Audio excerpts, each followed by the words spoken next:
What would you call that? Damn good television.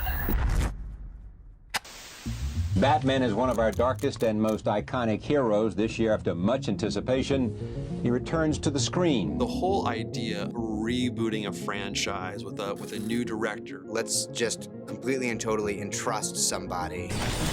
Extremely precise filmmaker. I immediately started talking to them about the origin story. Let's not make a movie just because, there's an appetite for it. Let's make a movie because we have something to say. Well, we're taking on the story that hasn't been told before, and that's the origin story. How and why Bruce Wayne becomes Batman. All his movies up to that point were about moral choice. My hand got me scared. It was nothing that you did. This is definitely not made in the boardroom. This is like someone's point of view on this. You may find what you were looking for in the first place. Trying to make people think about a particular philosophical dilemma. What was I looking for?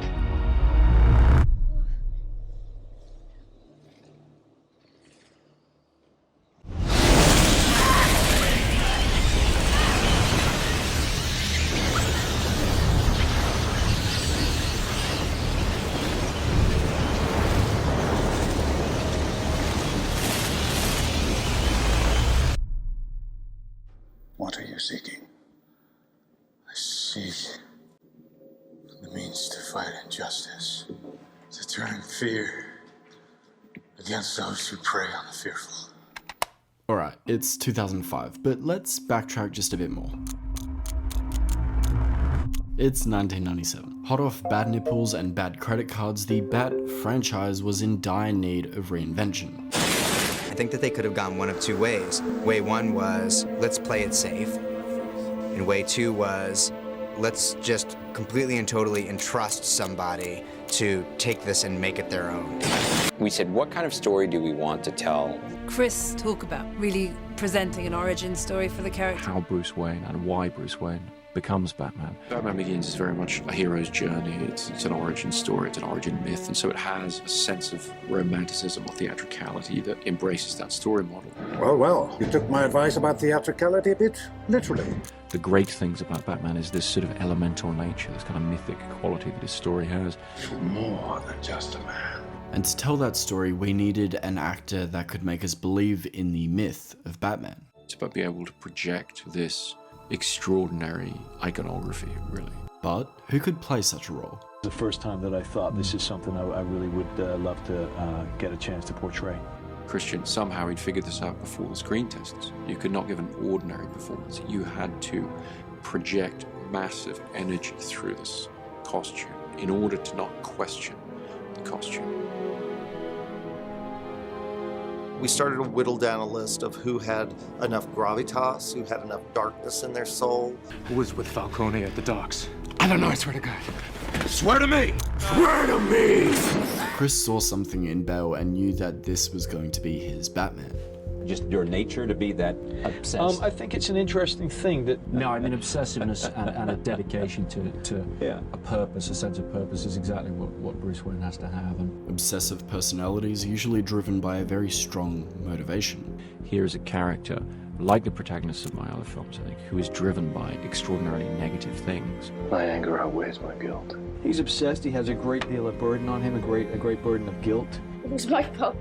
Tragedy is larger if it comes from the tragic flaw within. And what you really fear is inside yourself. Do you still feel responsible for your parents' death? That he was in some way responsible for their deaths because it was his inability to control his own fears. My hand got me scared. I mean, I find Bruce Wayne not to be unpleasant. I think he's damaged goods. I think has struck a chord with me. It's this idea that if the seeds of your own destruction really are internal. Impossible anger strangling the grief until the memory of your loved one is just... They really are coming from inside yourself. Poison in your veins. But what makes him a heroic figure, and it's something we had to constantly bear in mind, is the fact that he's able to channel these negative impulses into something positive. People need dramatic examples to shake them out of apathy, and I can't do that as Bruce Wayne. Admirable absurdity of one man attempting to transform an entire society. As a man, if you make yourself more than just a man, if you devote yourself to an ideal, into something altruistic, something... It is a symbol. What symbol? Something elemental, something terrifying. And draw from that, distill from that the essence of what makes that legend.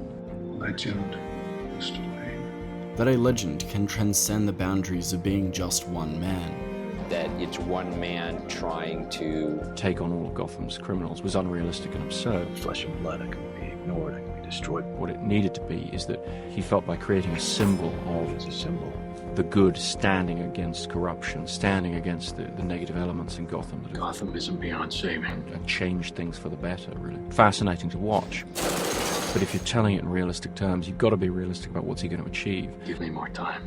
The reasons are that Bruce Wayne adopts a symbolic persona rather than just, fighting crime one-on-one. Symbol. Showing the symbolism, or the idea of the symbolism, almost political symbolism of the bat. What bats, Master Wayne? Bats frighten me. This time my enemies shared my dread. Now, Nolan's movies don't just introduce ideas or themes, he uses his characters as vessels to explore these themes. Trying to make people think about a particular philosophical dilemma. address some really complicated problems. Through the characters, fear and how it paralyzes us. There's nothing to fear but fear itself. The result is a cacophony of complex characters all making a very clear point. Breathe in your fears. Every character making a statement on fear, something that when put together is actually quite complex. And I think you feel the complexity of human beings in the simplest conversations. Labyrinths of interconnecting memories and interconnecting set pieces. Don't be afraid, Bruce. That built Breathe in your fears. in a way that was almost mathematical. That's why you couldn't fight injustice. It means to fight injustice. But if you would, they were emotional, mathematical. You were just an ordinary man and a kid. More than just a man. The way the scripts were engineered was that this was not just a villain of the week situation. Batman's primary weapon is fear. You haven't beaten me. The villains were yardsticks to reveal where Bruce Wayne was. Always mind your surroundings. Never learn to mind your surroundings. They changed him as a vigilante and as a hero and as a man.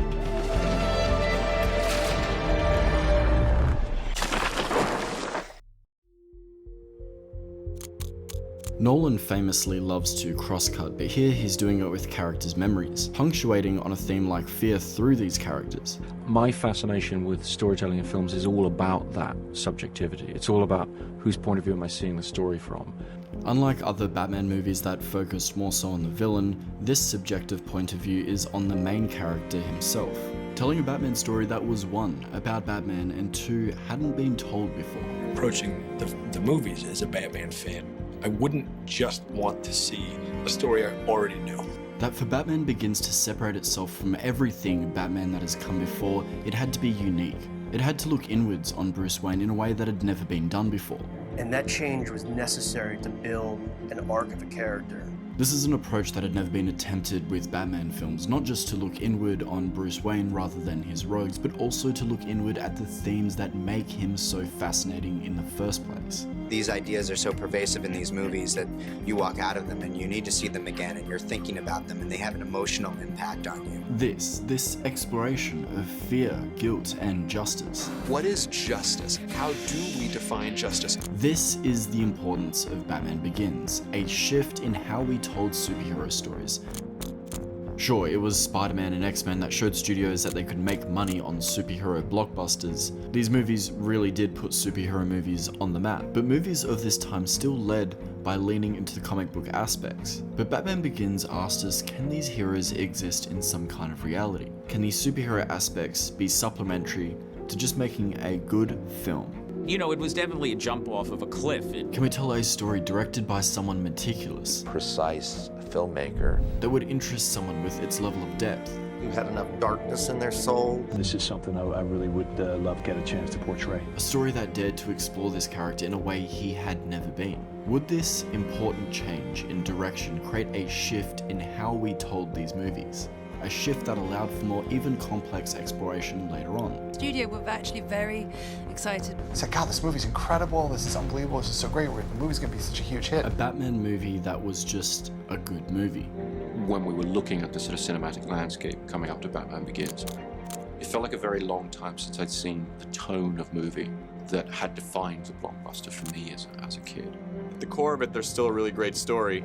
Even to the extent that we weren't really making a Batman movie, we were making a Chris Nolan movie.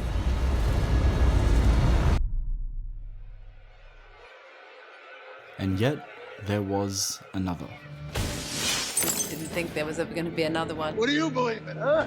Would you do this again? Armed robbery, double homicide. What do you believe in? I've enjoyed it tremendously, actually. I mean, it's... Some men. Taste for the theatrical, like you. Just want to watch the world burn.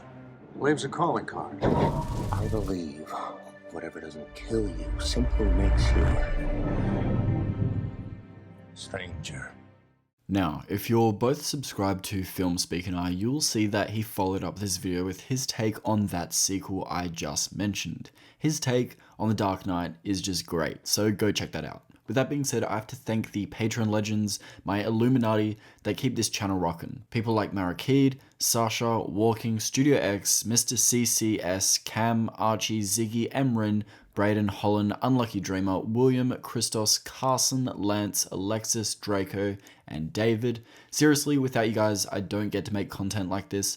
I'll be rewarding you guys with a sneak peek look at my upcoming X-Men video, so stay locked to the Patreon for that. With that being said, I will see you guys in the next video. Ciao.